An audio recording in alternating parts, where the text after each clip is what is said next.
Hello everyone, this is part 20 of What If Naruto Gained Ashura's Memories, and I hope you guys enjoy this video and to like, to subscribe, to share, and check out the playlist, to see more comment down below. Now let's start the intro. They call me a god. They call me a god. They call me a god. Join my membership, the perks are great. It's in the description. Sasuke took his stance, very aware of Hiyashi's curious gaze trailed on both him and Neji.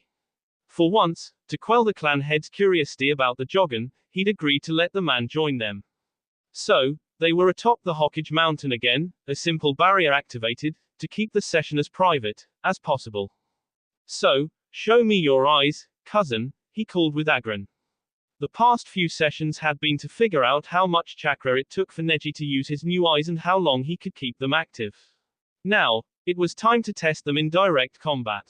Neji rolled his eyes but did as he was asked. Sasuke felt the small ripple of chakra and then he watched Neji's pale eyes change.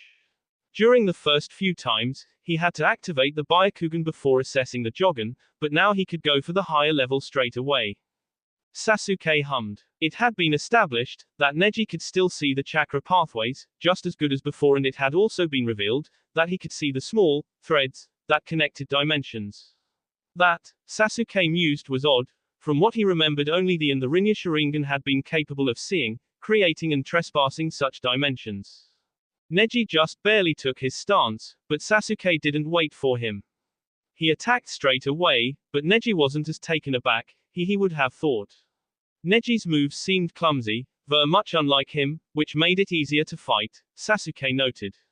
Only it wasn't as easy as he thought, because it seemed as if Neji was aware of his intentions. Almost as if. Sasuke leapt back and cleared his mind. If his theory was correct, he was indeed the best person to help Neji. Naruto could drop in a few times and help him with the sensing part later. Once he was sure his mind was clear of anything strategical, he leapt at Neji once more, letting instincts take over. No thoughts or plans, just pure instinct, gradually increasing his speed. Neji grit his teeth, and soon he was forced on complete defensive, but Sasuke didn't even leave him time to breath. If he gave the Hyuga some time, he would get retaliation, and he didn't feel like letting half of his tenketsu be shut down. He blocked the next strikes with a smirk and then swept Neji's feet from under him, making the older fall to his back. Sasuke swiftly grabbed the shakujo from his back and channeled some chakra into it, making the crescent-like top crackle with small, purplish lightning. Not bad, he said, drawing the weapon back and offering a hand. Neji groaned a bit but took his hand and stood up. What was that? For a moment. You saw how it moved. Sasuke stated, you saw it and then suddenly didn't. Yes. The Hyuga admitted, it was strange. Sasuke hummed. It seems your eyes have some basic predictive abilities, like my Sharingan. However, when I cleaned my mind and let my instincts take over, like when I fight Ototo, your eyes kind of went blind. That's why you lost in the end. Neji's eyes went wide, as he let his Jogan slip away. Predite moves. Like the hi. Sasuke nodded calmly, to me it seems. Not as precise as the Sharingan, though. What was it like? Neji shook his head. I don't know. I didn't see your moves. They're still too fast for me to follow. More like I had a hunch about what you might do next and acted accordingly. And then it was all gone. Blank whiteout. The feeling just vanished and it was kind of confusing. Sasuke's lips quirked upwards. Similar to the Sharingan then. To a lesser extent. And there's a hunch ahead that's connected to dimensions and the chakra threads of the world, but we've to wait for Ototo to test that. He backed off and took his stance again. Neji eyed him with very curiosity and mirrored his actions soon after. Now, let's try again. And try splitting your attention a bit. As you experienced yourself, your eyes are now capable of more than before, so you have to be able to exploit these abilities simultaneously. Of course, are be capable of taking in more visual information, as an answer to our differently developed eyes, but there's an extent that needs training. This is that extent of information, a would say.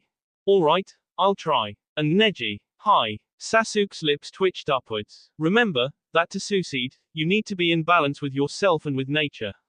Chakra is meant to help us connect and widen our view of the world. That was the original purpose, to prompt understanding and connection, to nature, to others, to oneself. Neji nodded, and for a moment, his eyes fluttered shut, his hand raised into the seal of confrontation. As Neji's chakra rose, Sasuke slowly let his own out and wrapped it around the Hyuga, connecting them. Neji's eyes flew open, and then as his eyes shifted, Sasuke saw them skid on the space between them. What the hell? You see it, don't you? Sasuke asked quietly. You see the chakra thread? Neji's wide eyes snapped to him. What is? Sasuke chuckled. That is what ninju's about. Connecting. Love. Trust. Friendship. Understanding. Balance. Chakra is used, or should be used, to create such bonds. Through those bonds, one can understand the other. Sometimes we know what the other wants, with Naruto not because we're friends and brothers or because we'd lived so long, but because we share this bond. Sometimes, a mere brush of chakra, a mere glance, it's enough. Sometimes those small things are worth more than 1,000 words. Oh, Neji blinked. It was meant to repair, was it not? Chakra. Indeed. It was meant to build, repair and safeguard all that is good. It was our stupidity that brought about ninjutsu and all that be. But now, we're working on setting things straight again. And it is our responsibility that the world remains in balance. That peace is maintained. Neji looked at him curiously, and then there was a flash of respect in his pale eyes, and Sasuke felt it, rather than saw it. He felt, as Neji's chakra brushed his, bringing a feeling of respect and curiosity. Could you teach me? For real? Sasuke chuckled again. It's what we've been doing all this time. Really, the difference is that now you can literally see those threads he told you about. But if you put it that way, I'll show you what he actually meant by connecting. Naruto quirked an eyebrow at his aunt in shock. You want us to, what? You heard me, Naruto.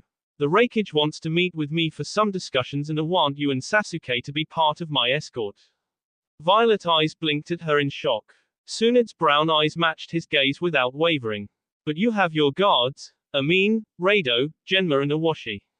They'd worked under Oto-san too, so I'm sure they're more than capable. It wasn't our request, Naruto, she said, you and Sasuke coming with me. Besides, you keep picking up Jinchuriki left and right. At least you may encounter Kumo's hosts. But be careful with them. He sighed and dipped his head in agreement. Very well, Oba-san. When shall we depart? Tomorrow morning at sunrise, she said seriously.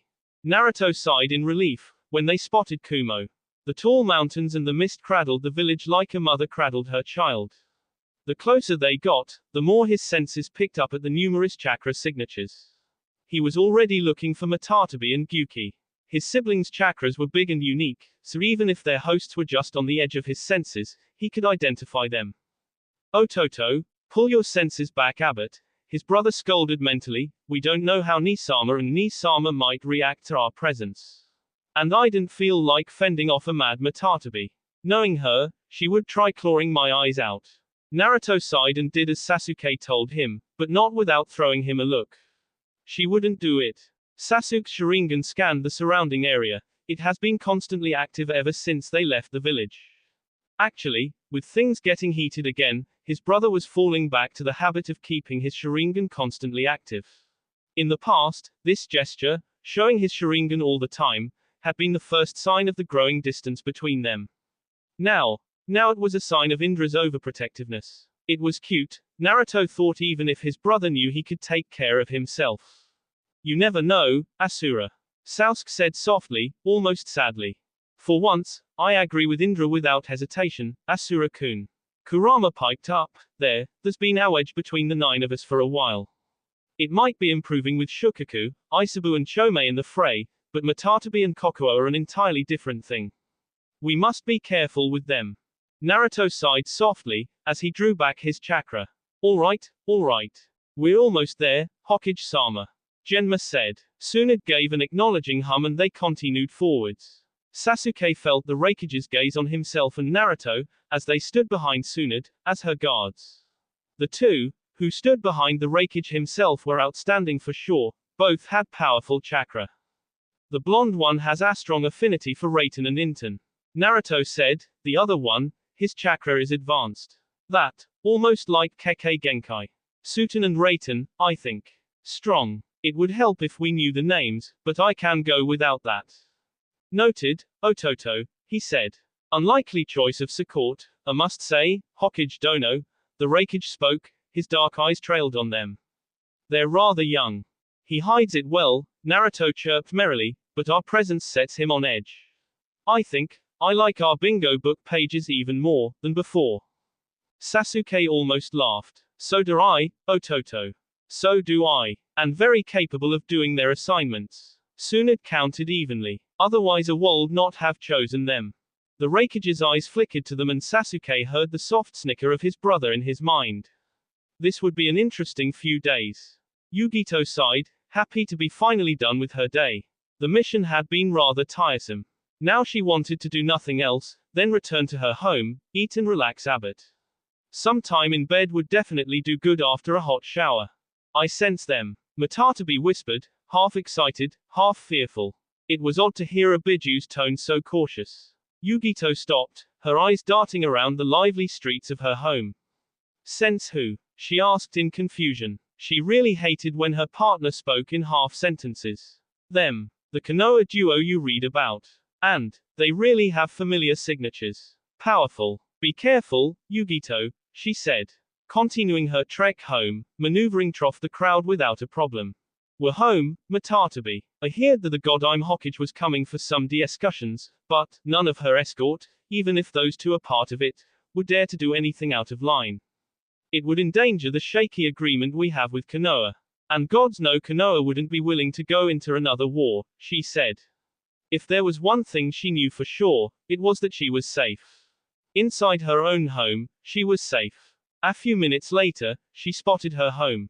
Excited about finally relaxing, she hurried over to the door, releasing the simple locking seals on the door.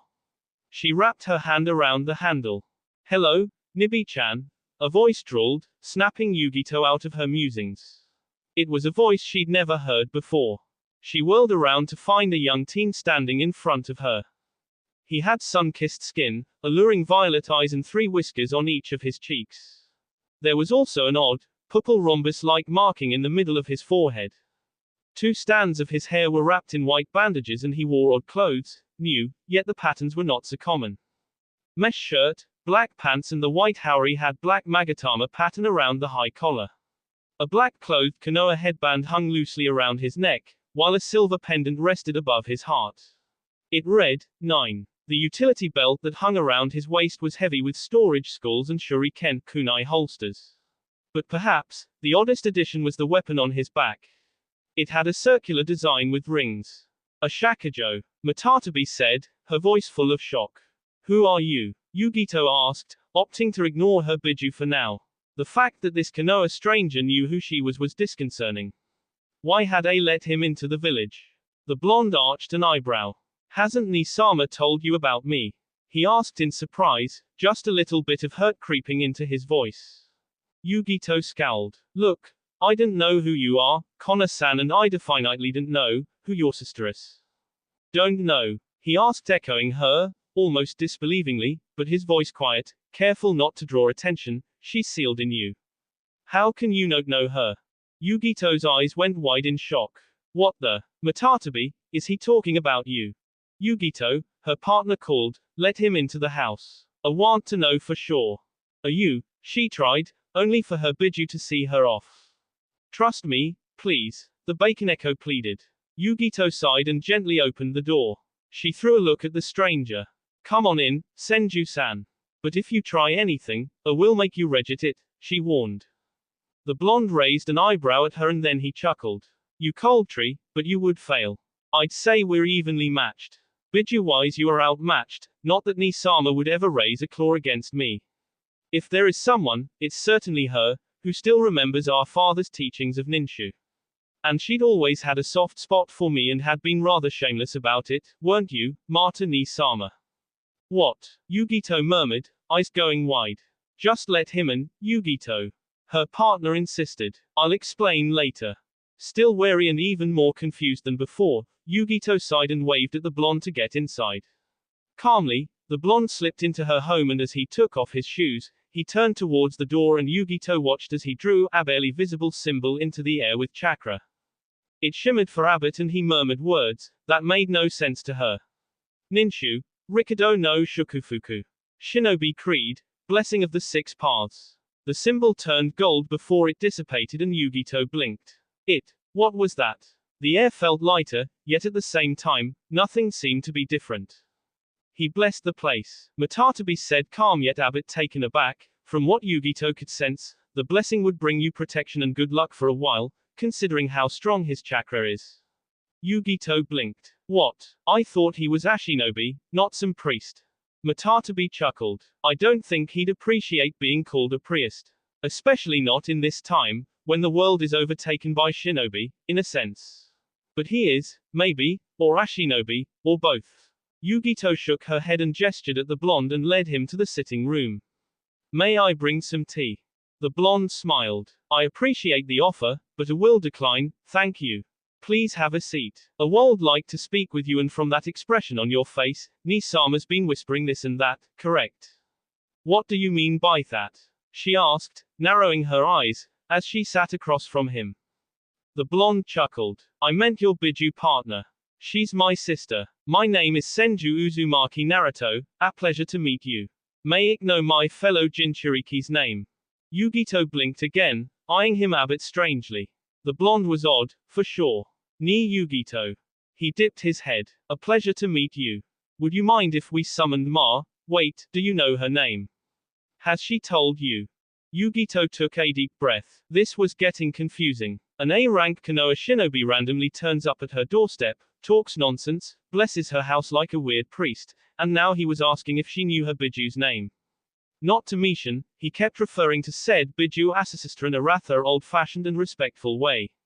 What the hell was with the world today? Yes, I know her, she answered at last. The blonde's face lightened up and Asmal's smile quirked at his lips. Needs to know not everyone's so ignorant of the Biju. I suppose. Ishold, thank you for taking your time to form some bond with her and bothering to learn her name, unlike many before. Yugito blinked owlishly. Ah, you're welcome. So, would you mind if we summoned her here? It's much easier than going into your seal. And since you know her name, I would assume her accommodations inside the seal are satisfactory, the blonde said. Yugito rubbed her face. She was too tired for riddles and formality, and whatever this was. But she'd let him into her home, so she couldn't kick him out now. Summon. That would not do well, considering her size. No, no. The blonde smiled sheepishly, not in her actual size. We wouldn't want to ruin your village, now would we? Yugito huffed. Fine. Naruto smiled and bit his thumb hard enough to draw B. An identical seal appeared on the floor, if only bigger. Then, he waved trough a few hand seals. Kuchios, Kage Jishi Kitai, Nibi no Matatabi. Summoning, Shadow Embodiment, Matatabi of Two Tails. The seal lit up in an odd, purplish blue light and then there was a plume of white summoning smoke. Yugito's eyes went wide, as she saw Asmal, Ragural cat-sized version of her partner. And there was no pain or anything. Her seal hadn't been broken. Her eyes flickered to the blonde. How? His lips quirked upwards. Secret for now, he said, and then his violet eyes settled on the tiny, well, tiny compared to her actual size, form of Matatabi. Matatabi studied the foreigner for a second before she purred. Asura-kun. The blonde bowed his head respectfully. Wasn't that odd? She'd never encountered someone who was respectful with a Biju in such a way. Ni-sama. A pleasure to see you again. Matatabi purred and pounced onto the blonde's lap, much to her shock. Yugito could only stare helplessly. What the heck was going on here? I thought you'd Asura-kun. We'd all seen Indra's blade, Matatabi said, her tone holding sadness and anger in equal measures. The blonde, Naruto, or Asura, why was Matatabi calling him by a different name, hummed, running a hand along the burning blue fur, not at all bothered by the flames. What sort of oddity was this Konoha nin? Now Ni-sama. I would appreciate if you didn't say anything bad about Indra Ni-sama, the blonde said warningly. Matatabi hissed. How can you be defending him even after all this time? After he betrayed us. After he betrayed Oto-sama. After K. Yugito blanched Abbott, both at the cat's sharp tone and at the words. If Why would the biju say the blonde had K, when he was obviously sitting here in her house, hale and healthy? And whomever this Indra was, his name surely riled up Matatabi. He's as much my sibling as you are, the blonde said sharply, and we'd made up this time. We ceased that feud years ago, he said, tone much softer and quieter this time. We stand side by side now. And we wish to bring Ninshu back to the world. The words seemed to surprise her partner even more, but they just added to Yugito's own confusion. What was going on here? Matatabi flicked her tails and snuggled closer to the blonde. It was so odd, seeing the biju small and affectionate, towards a human. The blonde smiled, obviously happy to see the cat. Another odd thing. People usually feared her and because she was not naive and she understood that even the respect she received here in Kumo was mostly born out of fear. Where is Indra now, then? Matatabi asked. I've sensed him in the village somewhere. He's gone to seek Gyuki-ni-sama, the blonde answered offhandedly. Then, his eyes settled on her again and Yugito found herself sitting straighter, as the sharp gaze settled on her. There was something in those eyes. Power, wisdom, age, something she couldn't pinpoint. I assume you're curious now, aren't you, Yugito-san? She huffed softly and nodded. The blonde chuckled. Then, I suppose, ish old start at the beginning. My name is Senju Uzumaki Naruto, known to the biju as Otsutsuki Ashura. Youngest child of the Rikido Sennin and former head of the Otsutsuki. Sasuke's eyes settled on the dark-skinned Kumo Jonin. He had a rather intimidating appearance and aura, and would Sasuke have been anyone else, he might have cowered in front of the man or perhaps avoided him altogether. The man's gaze, hidden by sunglasses, settled on him and Sasuke's lips correct upwards, as he clipped the shakujo from his back. He was sure his second eldest brother would recognize the weapon. Hello, Gyuki-ni-sama, he spoke calmly, as his Sharingan spun into action, taking him into the man's mindscape in seconds, where he was faced with biju and Jinchuriki at the same time. The Jonin eyed him warily, taking a defensive stance in front of the Ushioni, and Sasuke felt, as the man started drawing on his brother's chakra. Sasuke ignored the unspoken truth of the Jinchuriki, his Sharingan merely trailed on his brother. Mind introducing me to your Jinchuriki, Ni-sama? He asked, as he bowed towards the massive creature, careful to keep his posture non-threatening and his tone respectful. Gyuki's heavy stare settled on him. Indra, he rumbled, his voice making the seal space tremble, as chakra washed over everything. Sasuke didn't even twitch, as the chakra washed over his very being, ruffling his hair and clothes in the process. It was strangely comforting to feel the overwhelming presence of Gyuki after so long, even if the octopus was trying to intimidate him. Not that he blamed his brother. They hadn't parted ways on good terms, after all. It's indeed you, Indra, he rumbled, reaching a tail out to coil around his Jinchuriki in a protective manner. It kind of stung, that Gyuki thought him athlete, but it was also reassuring, that his brother had found a human to trust, other than Ashura. His eyes lingered on the man, who was his second eldest brother's host. A man from the bingo books, KB, if he recalled correctly, tag partner of the current rakeage. Who are ya? B asked, his stance tense stiff, ready to attack, even if Gyuki was holding him back from doing so. Wait, Ikno ya, the Konoha one from the bingo book. The Uchiha. Sasuke hummed softly. Uchiha Sasuke, yes. And your KB. A's tag partner. His Sharingan settled on Gyuki. I will do no harm to your host, Gyuki. It would be hypocrisy, considering this time around, Ashura in this very situation. Wait a sec, how do ya know his name? B made a gesture at Gyuki. Sasuke snorted softly. I would have a very poor memory, and it would be a shame on me as well, if I forget the names of mine own siblings. Sibling. B's question was set off by the biju. What are you doing here, Indra? Gyuki rumbled again. Are you here to do what you swore to do? To lock us up even more than we already are? Sasuke sighed. No such thing, Ni-sama. I'm here to mend what I have broken so long ago. And I'm here to warn you of a great danger. Danger to you and your Jinchuriki as well. To the world. Slow down a bit ya too. B snapped. Someone would tell me what's going on. Sasuke sighed. Name's Otsutsuki Indra. B raised an eyebrow. You said it was Uchiha. Speak straight, kid, goddamn it. Sasuke groaned. Keep quiet for a moment, will you? He snapped, his eyes taking a sharp turn. Shinju, help me, you're worse than Naruto. B seemed taken aback and Sasuke sighed, satisfied that he finally had the man's attention. In this time, it was born as Uchiha Sasuke. However, long ago, it was Otsutsuki Indra, older son of the Rikudo Sennin and brother of the Biju, first wielder of the Sharingan and forefather of the Uchiha clan. B froze up, staring at him in shock. Why come now, Indra? Gyuki asked sharply, what changed? Sasuke sighed, looking at his brother once more. Thousands of years of B, and it no longer had any meaning. People don't know what ninshu is anymore and it's our fault. He said quietly, we wish to change that. To guide the world, side by side and set everything right. To make Oto-sama proud. Gyuki eyed him sharply without a word. Sasuke waited for him to speak, but when his brother remained silent, he continued again. Watashi o yoroshitte kudasai, ni-sama, he bowed, I know that my past mistakes cannot be erased from memory. I know that the B consequences of said actions cannot be erased from history either. I can only hope that you may find it in you, in the future, to forgive me, someday. I lost the right to expect any form of trust from you, but I hope, for the sake of every living creature, that you would allow me to at least try saving you and B. We cannot allow the masked man to open the seal.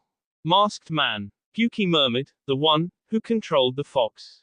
Sasuke nodded. The very same. In ripping Nisama from my godmother's seal, he robbed Ototo of his parents and anormal life.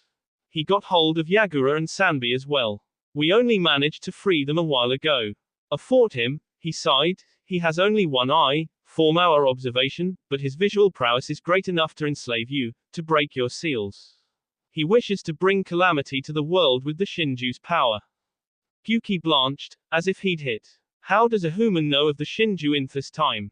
For all I know, for the humans, the Shinju and Oto-sama are all legends. They don't even know about you or Ashura. Sasuke nodded. I'm aware of that. How he knows, it's tricky to answer.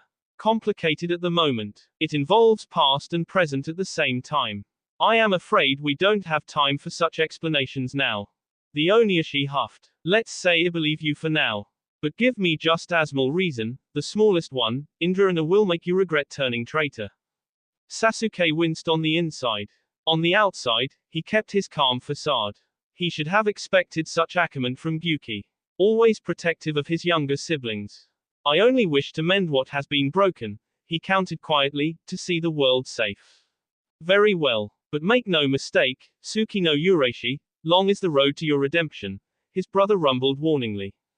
Sasuke dipped his head. Arigato, Nisama. This time you will not regret trusting me. I swear on the Rikudo. He glanced at B. I hope to see your skills as well, brother. It's been a while since someone other than Ashura gave me a challenge. B opened his mouth to answer, but then Sasuke's eyes spun and he faded from the seal. He had stayed too long as it was, any longer and someone might notice in the real world, which was not something he wanted. Naruto sat in Yugito's apartment, patiently waiting for her to process everything he told her. It wasn't an everyday occurrence after all, that someone told you about reincarnation. Naruto understood that the situation was a bit strange and probably a bit overwhelming. You really, she made a gesture.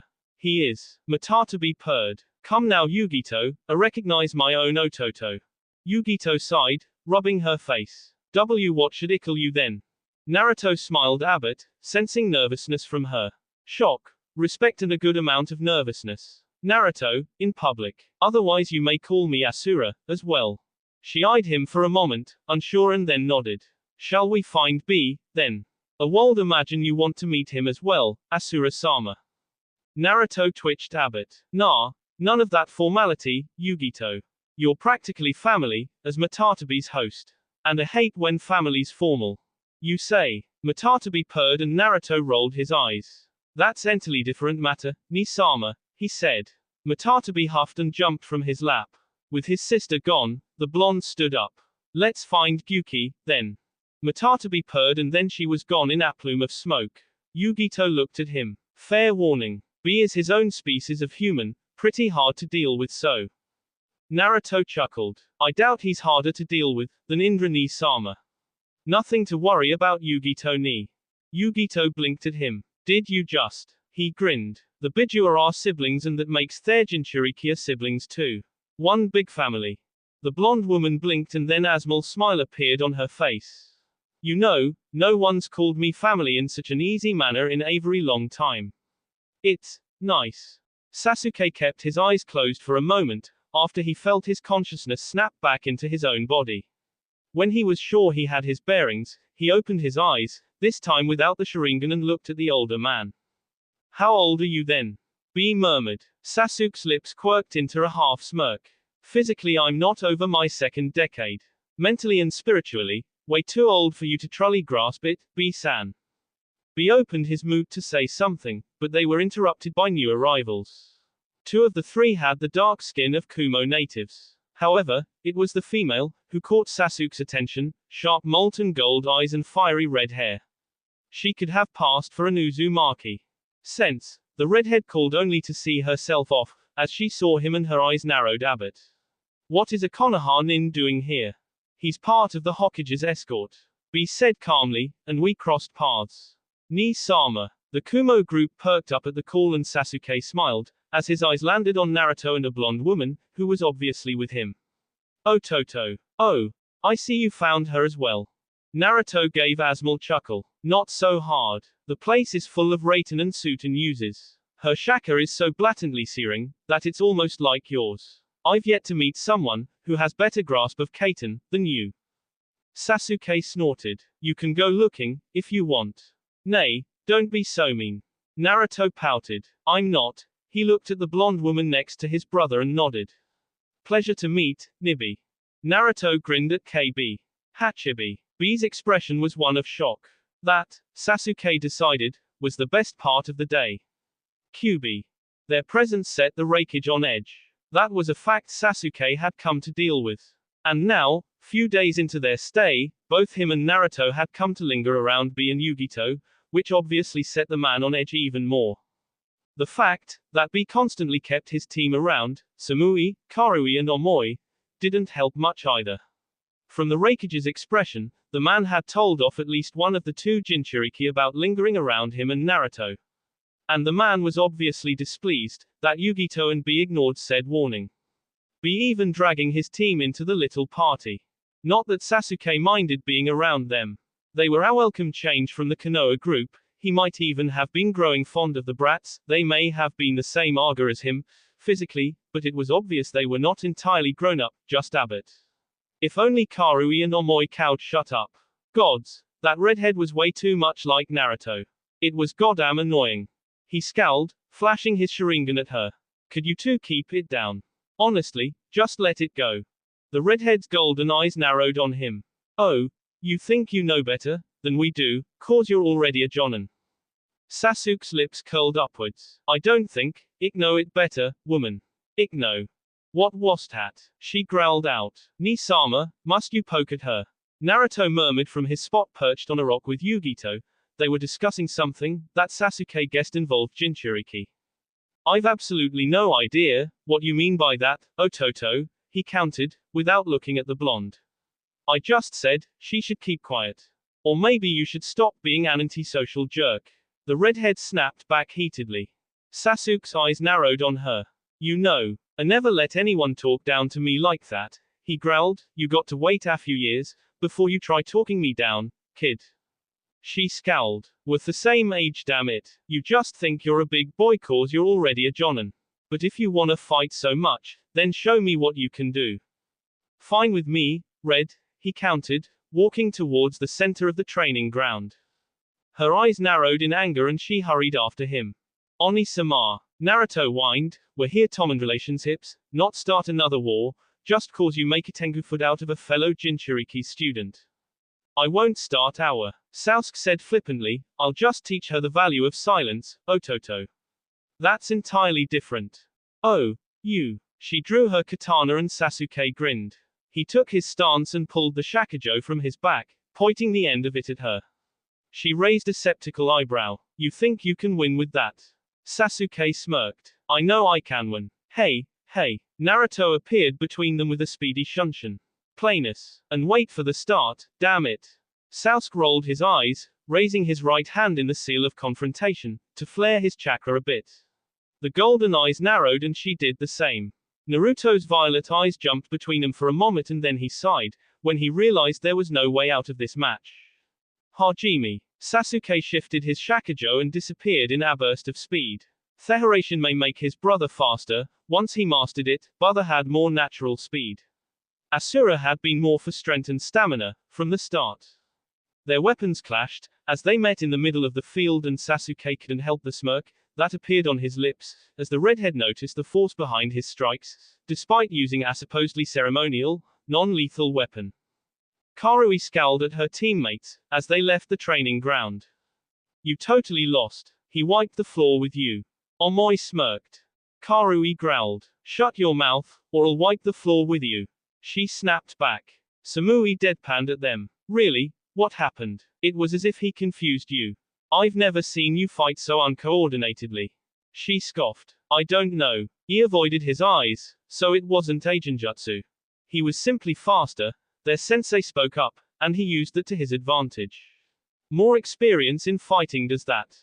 Karui growled. More experience. Come on. They're the same age as me.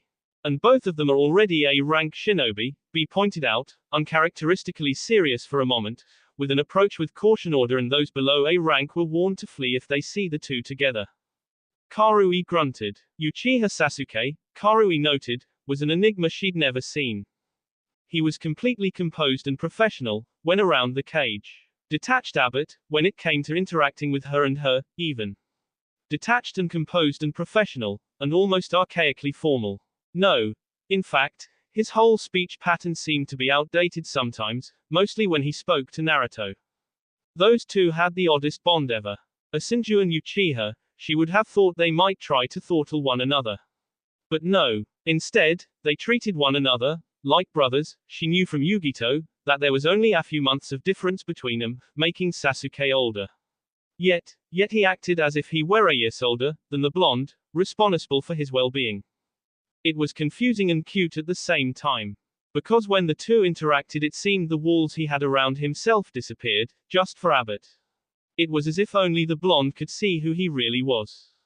Perhaps it was the side effect of how his clan were no longer around. There wasn't a soul in the nations who hadn't heard about the Uchiha downfall.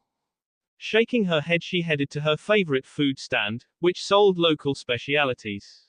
It was a small place, but it sold quality food, which made it all the more attractive to natives. The foreigners who trespassed the village rarely found it. She slipped into the small building and greeted the waitress, Fubuki, with a smile. The usual. Karui grinned. Yes, please. Fubuki disappeared into the kitchen and Karui sauntered to her usual booth, only to find it taken. Her eyes narrowed. Abbott, what are you doing here? Pitch black eyes rose slowly and she fidgeted, when she realized the Uchiha was checking her out. Now more than ever, she was conscious of her flat chest and vibrant red hair. Okami, how she wished her hair was a more normal color. Because, goddamn it, he may be an arrogant bastard, but he was a handsome arrogant bastard. And that aura of power, dangerous, yet somehow still magnetic. Then, his eyes finally met her and he made a gesture with his chopsticks. Earring, of course. It's a restaurant, after all. She scoffed. This isn't a spot. He made a show of glancing around. I don't see your name written anywhere here. So it's free to be taken. Her eyes narrowed and he made a careless gesture at the other seat, but if you're so used to habits, take the other seat. I didn't bite, you know. She hesitated only for a moment. She glanced around. Most of the place was taken, there was one spot empty, but those kids by the other table were a bunk, who always made fun of her because of her hair. So either them, or the Uchiha. Not a hard decision, she murmured to herself, as she slipped into the seat across from the Konoha Jonin. Not long after Fubuki appeared with her order, bowl of soba noodles in broth, a few sticks of dango and a cup of tea. She started eating and waited for him to speak, but the Uchiha remained stubbornly silent and it was grating on her nerves. How come you be a Jonin so fast? We're the same age. He stopped, the bite lingering in the air for a moment, before he carefully set it down. Field promotion. Naruto went to Kiri with our former teachers. Her eyes went wide. She'd heard some things about what happened in Kiri, but she thought them to be exaggerated rumors. You dealt with a Biju. He hummed, his face calm. We did. Landed us in the bingo book, as a tag, he smirked then. So B-sensei wasn't kidding at all, she thought. She continued to eat then, musing over what she heard. You seem close to him, she said, to Naruto. I mean, your teammates for a while now, no. He's my brother, he corrected calmly, as he took the last few bites of his food. But, he's a senju. She tried, and Uzumaki. You know, everyone knows about the feud between, she was off, as his eyes narrowed on her and she felt some intent leak from him. It made her shiver. Naruto is me brother and that is all you have to know, Karui-san, he said coldly, the previously calm, almost easy-going air faded in moments. He stood up then and left without a backwards glance. She scowled. Arrogant jerk. And rude too. She shook her head and turned to her food instead, choosing to finish it calmly, ignoring the fact that the Uchiha had been here. When she was done, she walked up to the counter and looked at Fubuki, taking out her purse and the ryo. Fubuki shook her head. No need, Karui-chan. She rolled her eyes. Fubuki-san, he told you I will not eat here for free. Not that. Fubuki said, shaking her head, the handsome Konoha John and you sat with paid for the food. His and your too. And left a big tip too. Karui blinked owlishly. He did what? Tsunade raised an eyebrow, as she noticed the looks between Sasuke and the redhead. She kept glaring at him and Sasuke in turn, kept giving her calm, but challenging looks. It seemed like she was missing something.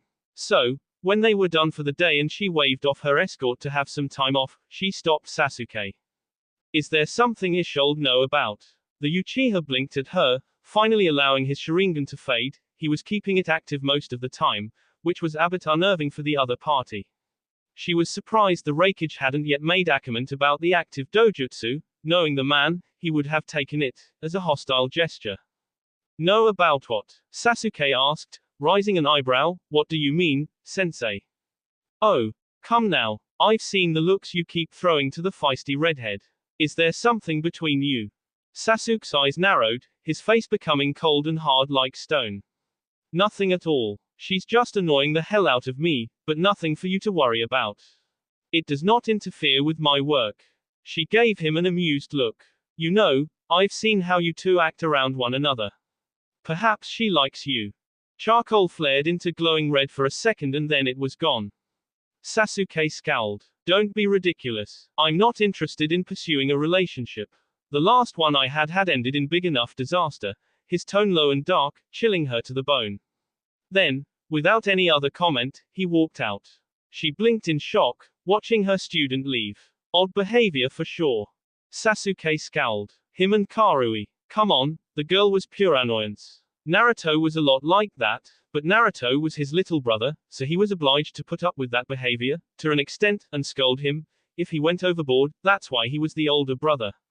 He was supposed to watch out for Naruto, even if it meant putting up with some of his childishness, but then again, he had been doing it for a while, so it was nothing new. He scowled again. Karui. Not in this millennia. She was annoying. And after what happened to Shachi, after how he failed her and their children, she had been pregnant, when he had left and he hadn't even known the child's gender, he didn't want a repeat of that. He didn't want to fail again. No child of his would ever fall for Thanakushimi no Noro ever again. If Itachi found someone, to continue the Uchiha name, that was okay. He didn't want the clan to go extinct, despite everything, but them, finding a woman. No. Shachi, and his failure, never again. And the best was to keep his distance. Tsunade was being ridiculous. He would not make the same mistakes again, he'd failed once, as a father. A part of him wished to have Akans, to do things differently, than before, another part feared failure again. And Shachi, he still remembered her loving gaze. She had been the only one, who'd gotten past his walls, who'd touched his hardened heart, after Zetsu turned him against his own B. She had been the only one, who never feared him, who truly knew him, because even those, who had agreed with him and followed him, even they feared him, to an extent. The only one who'd never feared him, who could make him stop and think of things, which he would have otherwise ignored, had been Shachi. And that drew him in. Her kind, yet stern nature was something, that had been like a magnet. But Shachi was gone and he was alone. Naruto had found Karen, and as days passed, they grew closer and closer.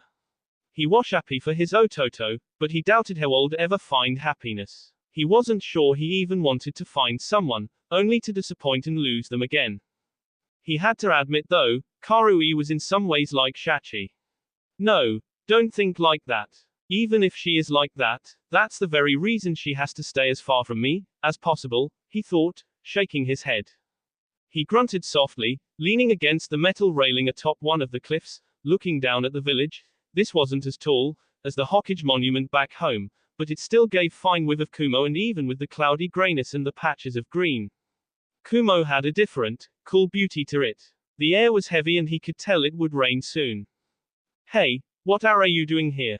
Called a sharp voice. Sasuke cursed in the back of his mind for not paying attention. For some reason, his sensei's words had disturbed him more than he would have liked, bringing forth the long-buried memories of Shachi and their children, and in the process, he ended up here and totally forgot the first and most important rule of shinobi in foreign: be aware of your surroundings and expect the unexpected. He shook his head mentally and chose to ignore the redhead. He was in no mood for company. He would have liked to have Naruto here, but Naruto was with B and Yugito, the three of them discussing Jinchuriki things and knowing the blonde. He was also teaching the two some basics of ninju, that would help them harmonize more with their surroundings and their biju. Hey, did you harm? Kari growled out. I asked what were you doing here? Sasuke scowled and glared at her. I wanted to be alone, but it seems, being alone is impossible even in a village as big as Kumo, he growled. How about you leave me to my thoughts? I thought thinking hurt your head. She shot back. You know, cause you need to think, to speak, and you speak so little. His scowl deepened and he flashed his Sharingan at her, turning away. If he ignored her, she would be gone soon enough, of that he was sure. Just leave me to my ghosts, girl, he grunted, closing his eyes. Much to his displeasure, she didn't leave, like he would have wanted. Instead, she darted closer and stood next to him quietly. It was strange, having a girl next to him, when he had been thinking about Shachi. It was almost like. Is it a girl that bothers you? She asked. Yes, you. He thought heatedly. On the outside though, he remained composed, but he couldn't help but throw her a degrading look. None of your business. Releasing just a touch of K intent to warn her off topic. It didn't exactly make her go away. She rolled her eyes, but remained quiet. Slowly, the sun was setting and the creeping shadows made him remember the moonlit nights he'd spent with Shachi. The times, when he forgot his desire for power, when he forgot his hate. But she was gone, he was back in life and she was gone. The only one he'd ever truly loved. I thought cool playboys like you weren't bothered by girls leaving them. In fact you are the ones, most of the time, who ditch. He glared, flashing his Sharingan again. She closed her mouth, her gold eyes going wide just a bit. She's D, he answered in a clipped tone. Then, before Karui could say anything else, he whirled on his heels and stowed farther from her, before disappearing in a swirl of searing white flames. Karui scoffed at herself. Why did she care about the likes of Uchiha Sasuke? He was exactly the type of boy she hated. Cool, perfect, playboy type, who ditched the girls as frequently as Shinobi discarded blunted kunai. She's D, he'd word were flat, distant, cool in a way, and it sent a shiver down her spine. He had cared for her, that much she could discern from even those short, clipped words. Still, there was something about Sasuke. It was obvious that there had been someone in his life, someone very dear, despite the fact that they were the same age, and he had lost her. Was it the reason why he was being so cool and rude to her? She collided with someone and she cursed. What the foo? Her rant was short, when her gold eyes fell on one intimidating Konoha Jonin. Senju Uzumaki Naruto was no less intimidating than his Uchiha brother, all to where Sasuke had some sort of coldness to him. The blonde was like the sun personified. The blonde gave her an apologetic look. Gomenasai, Karui-san. Are you alright? He asked, concern flashing in his violet eyes. She shook her head and nodded. Yes, I'm fine. I wasn't paying attention. Gomen, she murmured. He gave her a cordial smile. Have you by chance seen my brother? There was it again, it seemed, it came to both of them naturally. Signs of two opposing clans, yet they called the other brother, without thinking. It was a mystery. She shrugged and grunted. He ditched me earlier, so I've no idea where he might have gone. Naruto raised an eyebrow at her. Ditched. He sighed. Excuse his behavior, please. From what I heard, he had a little squabble with Tsunade Oba-san. He should be fine, soon I suppose, but it's one more reason for me to find him. She waved the blonde off and maneuvered around him, to let him find the Uchiha, when it occurred to her, that he may know something about the girl. Naruto-san. The blonde stopped and shifted to look at her again. Yes. Who was the girl he lost? She asked. For a moment, the blonde's violet eyes, a typical color among the royal Uzumaki, so she'd heard from B-sensei, darkened, but then it was gone as fast as it had come. Someone very dear. Someone he loved with all his heart. He blames himself for her death. The words hit something in her. A caring man, then. It seemed, Uchiha Sasuke wasn't as cold as she initially assumed. There was more to him. What happened to her? The blonde eyed her for a second before he shook his head. You should ask Ni-sama. That's not something Ishold share, and with that, he took to the roofs, leaving her standing in the middle of the street, her mind filled with Uchiha Sasuke and the thoughts of D-girl. And for some reason, knowing that he had loved that girl with all his heart, made her feel cold inside. That night, you should give her Akans, you know. I cold sense, that beneath her annoyance at you, she was really intrigued. Those were the words Naruto greeted him with, when he arrived in their shared room. Sasuke gave his brother a look and then shook his head. You know that it can't. Shinju damn it, Ni-sama. Naruto growled, eyes narrowing into vulpine slits. Shachi would want Yo to be happy. Besides, do you want your line to D out as traitors? Itachi finding someone is unlikely with all the rumors going around. He may find someone, but if he doesn't, the Uchiha D with you. You said so, that you wish to redeem. I don't want to speak about this, he said, as he sat on his temporary bed, slowly starting to free himself from his shinobi gear. Naruto crossed his arms over his chest. I just want you to be happy. You're lonely. Sasuke scoffed at him. Now, you're being ridiculous again, Ototo. I hate you and Itachi. Kakashi and Yamato are also there. I'm fine. No, you're not. You had a woman in your life before and loving someone like that cannot be missed from one's life. Nor can they be replaced. Sasuke bit back sharply, his Sharingan flashing and chakra spiking in warning. Naruto stiffened and Sasuke sighed, closing his eyes. Gomen, Ashura-chan, he murmured softly, using the old childish name, to show he meant it. Sasuke. Sasuke threw the nightclothes over his head and squealed under the covers. I'm fine, as I am, Ashura. You don't have to worry about me, he said, pulling the covers higher and turning towards the wall. Oyasumi, Ototo. You should give her Akans. Just don't. Naruto whispered tentatively. Sasuke pretended not to hear, as his eyes closed. Sasuke ate the ramen calmly the next day. It wasn't as good as Ichiraku's or Naruto's homemade one, based on his mother's recipe, but it was good enough. Besides, it sated his hunger, not to mention that Karui was a predictable person. From his previous encounter with the redhead and from what he'd heard from B, she always ate here, around the same time, useless she was out of the village, due to some mission or another. Yuagan. Karui asked irritably. Are you following me or what? Sasuke didn't even need to look up, to know that her eyes were narrowed in that angry, yet endearing way as always. He glanced up, flashing her asmal smirk. Are you taking a seat, Red? Or will you just stare at me, while I eat? It's rude to stare, though, you know. She twitched and the next moment, her fist went flying. He saw the telltale signs in time, even without an active dojutsu, so he calmly raised his left hand and caught her punch. It was strong all right, but not even half of what Naruto and Tsunade were capable of. Her eyes went wide, as his hand tightened around hers. How? You punch well, Red, but my sensei and my brother are senju. Known medics and masters of chakra-enhanced strength. This was nothing, compared to what they can do, he said calmly, using some chakra, carefully, he wasn't as good with this, as his brother, to enhance his own strength and push the redhead into the opposite seat. She blinked at him in shock, but as he turned back to his food, she remained quiet. Soon, her own food arrived and for a long while, they ate quietly.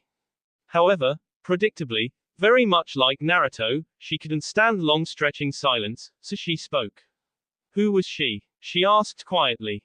Sasuke twitched. He should have never even mentioned Shachi. Has she spoken to Naruto? He scowled at it. Hasn't my brother told you? No, she admitted calmly, he said it was yours to share. Sasuke turned to his food and grabbed a Naruto, the last one in the portion, and glared at it viciously, before swallowing it whole, as if the blonde would feel something, if he did so, but it was ridiculous. Seriously, what had his godmother been thinking, naming her only son after a ramen ingredient? Fubuki arrived with Karu's order and then left, also Sasuke noticed the glint in her eyes, as she looked at Karui. I loved her and she did, he answered simply. Karui didn't say anything and for a long moment, they were preoccupied with their food. He wondered what Shachi might have felt, suffering in childbed, while he fought Ashura. If only they hadn't fought, he could have been by her side. Perhaps even his brother could have been there and he could have healed her. She did because it wasn't there, he said quietly. Alright, it wasn't entirely accurate, but it did feel like her death was his fault. Their children had become orphans. For a moment, their eyes met, deep gold on pitch black. She didn't say a word, but her eyes said Athusand words. For a moment it was like she understood what he felt about the past. He tore his gaze away and slowly munched at his food, so he would not have to withstand those bright, piercing eyes, similar, yet very different, to a certain pair of Uzumaki violet. May it know her name? She asked, almost tentatively. Sasuke's grip around his chopsticks tightened and he contemplated ignoring the question, but then Naruto's voice flashed into his mind. Perhaps, he was still caught up in the past, despite his best efforts to live this life. To do things differently. Shachi, he said at last, his voice like a breath of wind. Beautiful name. Sasuke recalled her, eyes like obsidians, her hair like the midnight sky, long and silky. As beautiful as she'd been. Karui glared at the group, a few years older than her. They'd always ganged up on her and bullied her for her looks. It was this one thing that not even her team knew about. She hadn't had the courage to share it with them, even though she knew that her sensei would help. Weird. You tomato don't even belong here. And how can someone like you linger around someone like Uchiha Sasuke? He's practically royalty and you're a commoner. An ugly commoner at that, with weird hair and eyes, one of the girls asked. Your ugly red hair probably disgusts him and he's only staying there out of. She took a step back, but her eyes burned with anger and unshed tears. She hated this. She hated, when they ganged up on her, like this. If they were alone, or perhaps just two, she could deal with them. But not six. Have you nothing better to do, than bully someone for their looks? A sharp voice suddenly called out, bringing with it a dreadful, bone-chilling cold. Karu's eyes snapped towards the voice, along with the others. The darkness from the nearby ally seemed to stretch and slowly, Sasuke melted out from the shadows, his Sharingan burning. None of us choose our appearance. Besides, those who judge others by appearance are sallow and fools, who should never be shinobi and you six are certainly ones, who should never have been shinobi. Hey what do you, one of the boys called, only to be silenced, as Sasuke's burning eyes landed on him and more intent poured out of the Uchiha. Karui herself shivered, despite it not being focused on her. Begone, before I tell the Raikage what sallow, useless ones he's admitted into his ranks. Ones, who cannot be trusted at that, because Kamadaya matters for every village and if you act like this in your home, during peace, then you are not to be trusted, when trust and success may save lives. Cold and dark, was her first impression, as the Uchiha stated down the six bullies, dangerous and searing hot, what's that chakra? The six turned on their heels and ran with their tails between their legs and she felt Sasuke's searing, yet cold chakra wash over the area in one last, wordless warning. She stood where she was, frozen from shock and maybe just a touch fear. Was this what an A-rank shinobi, worthy of a bingo book page was capable of? He walked up to her and raised an eyebrow, as his eyes faded back to the natural bottomless black. Are you all right? She scowled and looked away to hide the tears that had pulled into her eyes. I didn't need your help, she murmured. Of course you didn't, he said, tone low and scratching. She winced a bit, ducking her head. The words the bullies had spoken were way too fresh in her mind. Just go, okay, she growled out. Thanks for helping, but you can go now. Why were they bullying you anyway? She scoffed. Just go, Uchiha, she murmured, Very aware of how close he was, and up close, he seemed even more dangerous and handsome. This discovery just made the contrast even sharper. She was the ugly, flat-chested girl with unnatural eyes and vibrant hair, that was like fire. Unfair, you know. I answered your questions about Shachi. It's your turn now, he whispered, tone sharp, making the hairs on the back of her neck stand up. She threw him a look. They think my appearance weird and unnatural. My eyes and my hair, mostly, she huffed, I hate that it's red. For a moment he didn't speak. In fact, he was so silent she thought he'd gone off on his way. But as she looked up, he was still there, his gaze trailed on her face, on her as Orhole. Your hair is Uzumaki red, did you know? He asked quietly. You're obviously no to Uzumaki, I can tell from your chakra, but you have the same hair. What was he talking about now? She scowled at him. For decades before Izu's fall, whenever a redhead was seen, shinobi ran. Forehead was the color of death. Uzumaki Kushina. I presume you know her name. Her eyes went wide. Who didn't know her? The D kunoic of the elemental nations since Senju Tsunade herself, B and Dangris, someone who matched Konoha's Fumedkuroi no Senko. Exactly the sort of kunoiki, a master of kenjutsu, Karui herself wanted to be. Sasuke smirked. I take that expression as eyes. He reached out and his fingers curled around her bright, untamed red locks. She had hair like yours. Maybe a bit darker, but a vibrant shade of red anyway. And people feared the color because of her kin. She opened her mouth to speak, as he gently tugged at her hair and put the stand behind her ear. Then, he slowly moved to walk away and she just watched, gaping like fish out of water. Then, he glanced back at her and, was that Asmali on his lips? Damn Sennen, he looked even more handsome with that smile, than otherwise. Red is beautiful, unique, deadly color. 1. That means power. Don't let anyone tell you otherwise. If someone does say otherwise, they are either envious or blind fools. He turned his gaze away and continued walking. Karui stood there, his voice echoing in her ears, and she could feel her cheeks heating up. She would never admit, but starting today, she would love, that her hair was red. She watched the fight with interest. Yugito was one of the best jonin of Kumo, a master of Kaiten, but Uchiha Sasuke still held his own against her without batting an eye. Flames for all sizes and colors, orange, red, blue and snow white, filled the air and scorched the ground, yet neither relented. Yugito was using her nails-turned claws instead of kunai or katana, slashing at the Uchiha, as fast and agile as ever. Uchiha Sasuke matched her strike for strike, his shakujo a perfect tool for defense and offense at the same time. Oddly enough, the Uchiha hadn't drawn a real blade since setting foot here, despite him carrying a fancy-looking katana. B-sensei had said that such geisha showed that they were here as allies and friends. There was Aglint, and Sasuke rolled out of the way of a rather vicious torrent of blue flames, not at all worried.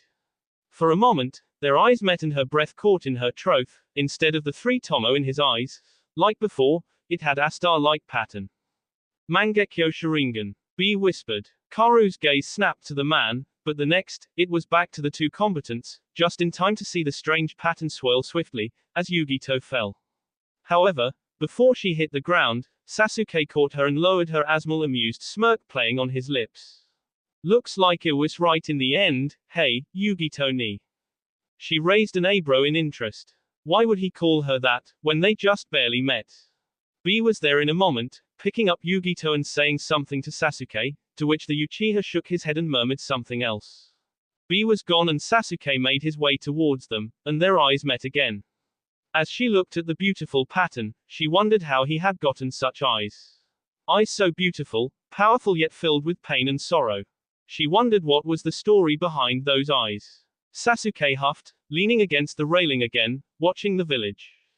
Tomorrow, they would leave, as Tsunade and the Raikage had come to an agreement in several points, and as such, there was no reason to stay. A part of him was glad that they were leaving. He missed Konoha. It was nice, spending some time around Matatabi and Gyuki and their Jinchuriki, but he missed his home. Heck, he missed Itachi. His brother had been away for years and now he was back, but sometimes, like now, he would still get this unreasonable fear that when he made it home, Itachi wouldn't be there. Not to mention the memories. Spending so much time here and the short conversation he'd had with his sensei a few days ago, still nagged at him, so Shachi's thoughts still lurked in the back of his mind. And Karui. She was a fascinating girl, but she was also goddamn annoying. Childish and loud, a lot like Naruto, but there was steel beneath the childish outbursts, which once more, reminded him of his late wife. There was something magnetic about her, and even as he tried keeping his distance, he found himself seeking her in the crowd. Who was she, to twist his thoughts so? All this time, he hadn't looked at a girl. Hell, he didn't want a family of his own. Itachi would continue the clan. A part of him did, but he feared failing as a father again. Feared losing his family again, as he had before. Staying away was the best he could do. That way, no one would get hurt, not him nor Karui. But there was something in her. Her red hair was beautiful and eye-catching, like Karen's. But where Karen was mostly shy and quiet, bar the times when Jugo pissed her off, Karui was lively and just a bit of an idiot. Like Naruto. But the way she cared for her team, even if she showed it in an odd way, reminded him of Shachi. He scowled at himself. What am I thinking? Keeping my distance would be better for everyone. Is this what accomplished, flee on sight, playboy shinobi of Konoha Doalth time? Brood on their own on the highest possible spot of the current location. Involuntarily, Sasuke's lips curled upwards at the voice. Are you following me, Red? He asked, stealing her a glance, Sharingan flashing in challenge. She scoffed at him. I'm not some creepy, stalker fangirl of yours, who's going to swoon and fall at your feet only because you're one of the richest shinobi in the nations or because you have some skills. He rolled his eyes at her and turned back to watching the clouds lazily make their way about. Hell, he was becoming a Nara. Watching clouds was a Nara thing to do. To me, it seemed, you are following me, she shot back. He hummed. I wasn't, you just stand out in a crowd. Red hair and all, he said, slowly turning towards her. Her eyes narrowed and she scowled. Are you going to make fun of me too? He sighed and rolled his eyes. By the Jubi's tails, you're dense, aren't you? Her eye twitched. What did you just call me? She growled, leaping at him. He elegantly sidestepped the attack, batting her fist away. It caused her to lose her balance and he quickly grabbed her to stop her from falling over the rail. He pulled her back and looked into her eyes, an odd shade, rich gold, something that reminded him of the sun. She definitely had a fiery temper, to match the sun. You can't take a compliment, even when you hear one. He shook his head, you're impossible. She scoffed and wrenched her arm from his grip, eyes narrowed. Compliment. More like ridicule, like everyone else. He rolled his eyes. You're impossible, woman, he grunted. My brother is half Uzumaki. He could have very well had similar hair, like yours. My godmother, his mother actually had sage red hair and most of her family, too. There was a moment of silence and he turned away again. I meant it, when I said, that red is a color of strength. And your eyes remind me of the sun. For a while, there was silence between them and then he heard her moving closer. She stopped next to him, as close as Naruto usually stood. It was odd, having a person, other than the members of his family being so close. You know, no one ever said that, she admitted quietly, some just think I'm weird, but it's written on their faces, some are downright rude. Sasuke huffed. It's foolish to judge based on appearances. We're shinobi, who must learn to look underneath the underneath, as my former sensei would have said. They lapsed into silence again, watching the sun slowly set, painting the clouds into a myriad of colors. I'm sorry for making that comment earlier, about girls. And, maybe it wasn't nice to ask her name either. Sasuke shook his head. It happened a long time ago. It's the past now. It's just, sometimes it's hard to move past some hurt. Some mistakes, especially if those mistakes were yours and cost someone else's life. I don't think she would like to hear that you keep beating yourself up about it. Karui murmured. Sasuke snorted. Naruto keeps saying the same. Well, then he's wiser than you, apparently. He laughed at that. His little brother had always been more like their father and him, as ashamed as he was of it now, he'd been more like their megalomaniac grandmother. Otsutsuki Kaoyaheim, the goddess who'd gone mad with her own power, was not a good example for children, he supposed. And he had followed her example and had shown something similar to his kin. He's always been wiser than me, he admitted, younger, but wiser. It was something even Shachi noted, and she hadn't liked him in the beginning. I can understand why she may have had a dislike for him. Karui admitted, he's too energetic. Sasuke shook his head. We weren't always so good at being friends and brothers. We fought a lot, caused a lot of headache for everyone around us. He threw her a look, says the loudest, most violent girl in the entire Kaminari no Kuni. She scoffed. That's how I am, she shrugged, keeps most of the people away, so they bully me less. He shrugged. It's endearing, in a way. Lot like Naruto, you know. He grinned, it's commendable, when a woman has such strong spirit. I always preferred people, who were more independent and not waiting for others to save them. She huffed and looked away. What would the richest playboy of High no Kuni want from? I'm no one of note. Sasuke arched an eyebrow. Playboy, you've interesting vocabulary, you know. She snorted. And you speak, as if you've come from the Warring States era. Sasuke grunted. You missed a few thousand years from the list, he murmured quietly. I'm older than that. What? Karui asked, did you say something? Sasuke sighed and shook his head. Nothing at all. He glanced at the sky, it was darkening fast. It's getting dark. We should go. She raised an eyebrow. Are you afraid of the dark? Sasuke snorted. Afraid? Do I look like a kid, to you? No. Ik know darkness better than most, it's what my life was made of, for a long while. It's part of life. Light and dark, simple balance, like day and night. The trick is not letting it twist you. Is it about her, Shachi? She asked suddenly, as he turned to leave.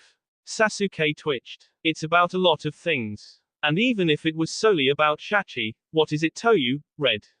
I'm used to being alone. He started walking away. Hey, you don't get to walk away like that. She snapped, we're having a conversation.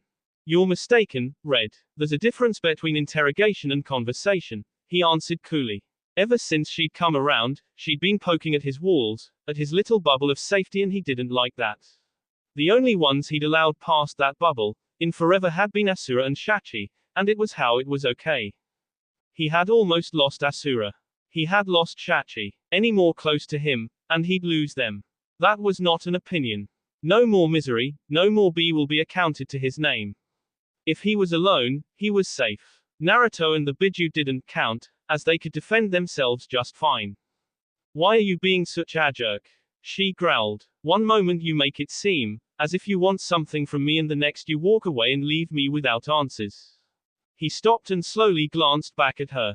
Her red hair was like B, and her golden eyes glowed in the silver moonlight.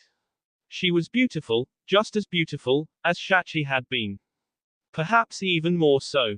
It is safter for you, not knowing, he answered. Safer, she growled, marching closer. How so? Speak straight, damn it, and leave the Warring States riddles where they belong. He gave a small snort. I told you you have the wrong time period in mind, Red. He leaned closer. And you want their truth? Yes, she growled. Ever since we met you were being cool and cryptic. As he blinked, his Sharingan flared to life and she drew back in shock. There was one I loved with all my heart.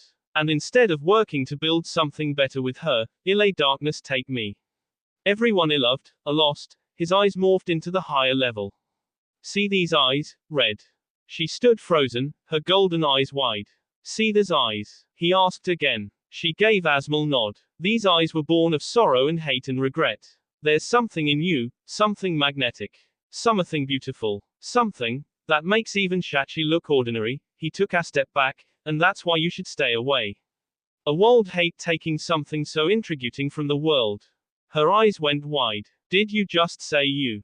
Say what? Love you? No, I didn't think so. Perhaps with time I could love you, there's something in you. Something I've never encountered before, in a woman. He turned away, but I'm exactly the kind of man that parents warn the doors of. Better for us both you forget even exist. He continued his trek, ignoring she was behind him, but then a strong hand wrapped around his wrist. He stopped to look at her. I thought you were just another fancy playboy, but you aren't. You're much more than you appear, Uchiha Sasuke. Her eyes bore into his own, seemingly able to read his soul. Just who are you? Someone dangerous. Someone you should avoid. She snorted. Yet you drive me up the wall, and the more you drive me up the wall, the more intrigued I am. I hate myself for admitting it, but it's true. She paused for a second. And no one has to be alone. It's safer for us both. I can protect myself, she shot back. Shachi had said the same. He whispered softly, pulling his wrist from her grip. You're just going to walk away like that, Uchiha. You tell me you're interested and then you walk off. Haven't you been taught how to handle girls? He glanced back at her. Not really, Karui-chan. I've been alone most of my life. And then he disappeared in a whirl of flames. Karui stood there in the dark staring at the spot where the Uchiha had just been a moment ago. Did he just call Mekarui-chan? And then a moment later, bastard, she fumed. He'd offered to escort her home and instead he went off on his own. She rolled her eyes. Freaking playboys. Huffing, she decided to go home. It was late enough already, anyway. Karui stood next to the gate, watching the Konoha group get ready for departure. Her mind still whirled with what happened last night.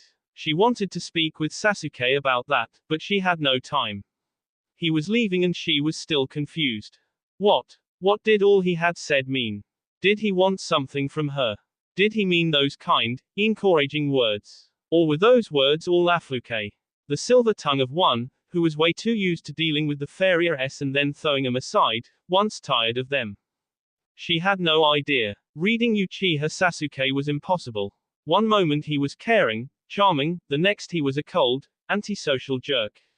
She shook her head. Stop thinking about him, damn it. It's not like he would come and say goodbye. Unlikely for me to see him again, too. Red. She stiffened at the call. Only one person called her that. The voice was silky and low, and familiar. Slowly she turned around to find herself face to face with the subject of her confusion. Uchiha Sasuke was perfect and beautiful, not a hair out of place, almost as if he weren't even human. Naruto had something otherworldly in him too, but it seemed more pronounced with Sasuke, perhaps because of the burning red eyes. The burning red eyes, that held so much emotion, so many stories. The burning red eyes, that were boring into her very soul. What do you want now, Uchiha? She asked. He eyed her for a second. Give me your hand. She blinked at him. What? You heard me, he repeated. His voice was calm, but he made a small impatient gesture. She hesitated for another moment, before offering a hand. He took her hand in his and there was a touch of something cool, but then the surrounding heat of his chakra invaded her senses and a shiver ran down her spine. Smear be on it and we'll know if you're in trouble. I'll help then. He let go of her and took a step back. She opened her mouth to speak, but he disappeared fast, in his customized shunshin, leaving no trace, only lingering heat. She shook her head and looked down, unfurling her fingers. In her palm lay a small necklace. It had 3 wooden magatama, made of some sort of reddish-brown wood, conjoined in a circle, something like asharingan, but the round edges of the 3 magatama touched. From the lowest magatama hung a small crescent moon, seemingly made of carefully broken glass. The colorless broken material did indeed look like some sort of thick glass, and inside the moon was something that colored it red. The cord was simple black and brown, weaved together in a simple, yet beautiful manner. And as it lay in her hand, she could feel that the glass-like crescent radiated power. It had a touch of Sasuke's chakra. Warm and prickly, and it seemed to glow with a light of its own. The power that wrapped around her was comforting and warm, almost like an embrace. It was beautiful. Eyes wide and heart hammering, she whirled around, staggering forth to call out, but the group was already moving. She watched them go helplessly. She wanted to speak with him, but he was gone. She sighed and looked down at the necklace, recalling his words. Perhaps he truly cared. Smiling a bit, she shifted her grip on the cord and fastened the necklace. That will be all for this video. Be sure to like, subscribe, share, and comment down below for more videos. Goodbye.